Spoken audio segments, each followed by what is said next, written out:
السلام علیکم ورحمۃ اللہ وبرکاتہ۔ ایک محترمہ ہیں، انہوں نے پہلے بھی کوسچن پوچھے ہیں شارٹ گرل یوٹیوب کی طرف سے۔ وہ کہتے ہیں کیا استلام کر کے ہاتھ چومنے چاہیے؟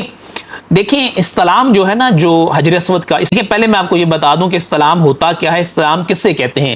جب آپ خانہ کعبہ میں جاتے ہیں، مسجد الحرام میں جاتے ہیں، تو آپ وہاں پہ جب طواف کا آپ کا ارادہ ہوتا ہے تو طواف شروع کرنے سے پہلے وہ مقام جہاں سے آپ نے طواف شروع کرنا ہوتا ہے وہ مقام ہوتا ہے جو حجر اسود کے بالکل سیدھ میں آپ نے کھڑے ہونے ہوتا ہے۔ صحیح طریقہ تو یہی ہے کہ آپ نے حجر اسود کا بوسہ لے کے شروع کرنا ہے، لیکن چونکہ ان دنوں کراؤڈ بڑا ہوتا ہے، رش بڑا ہوتا ہے، اور اب ویسے ممکن نہیں رہا کہ بندہ وہاں پہ جا کے بوسہ لے کے یا ہر چکر کے بعد بوسہ لے سکے، ممکن ہی نہیں ہے، ویسے عام حالات میں بھی ممکن نہیں رہا۔ خیر آپ نے کیا کرنا ہے کہ اس مقام پہ آ کے آپ نے حجر اسود کی طرف، تو آپ نے اس کے سامنے آ کے دونوں ہتھیلیاں ایسے حجر اسود کی طرف کرنی ہوتی ہیں کھول کے، ٹھیک ہے، بالکل اس کے سامنے کھڑے ہو کے، بالکل اس کی سیدھ میں کھڑے ہو کے۔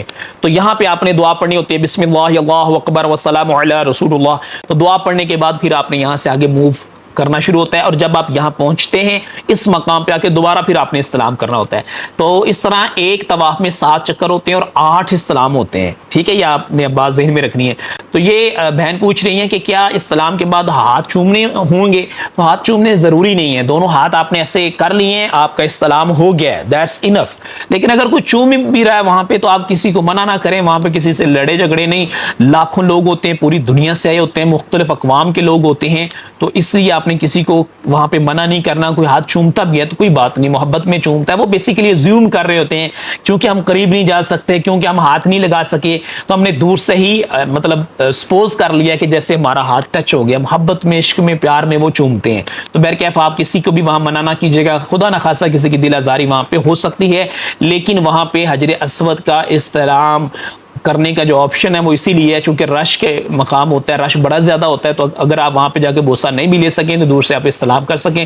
بڑا بابرکت مقام ہے، رحمتوں والا ہے۔